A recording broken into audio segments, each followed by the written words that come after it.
I want to see what everybody else thinks, and I don't want to rely on rateyourprofessor.com. Senior Farron Enos is one of the many students that pay thousands of dollars each semester to pick classes.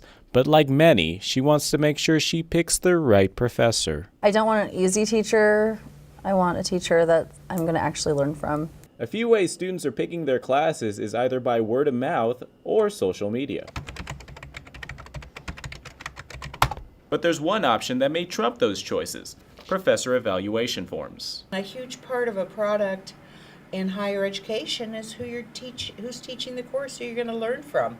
Ethics professor Mary House said when she went to Ohio University, professor evaluation forms were made public for every student to see.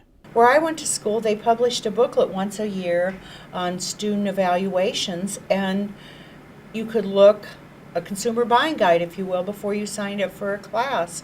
According to Associate Vice Provost for Academic Programs David James, evaluation forms are like grades to the teacher, and just like for students, grades are not public record. He said in an email, since the Board of Regents policy requires that student course evaluations be used in evaluation of teaching faculty, they are considered personnel records and are not released publicly. But Hausch believes that since students are paying thousands for a professor's service, that person taking the class is the buyer, while the professor is the product. I think consumers have a right to know about a product before they buy it. Enos said she would like the idea of making evaluation forms public because she would have more opinions on a professor than the limited responses she would receive on social media.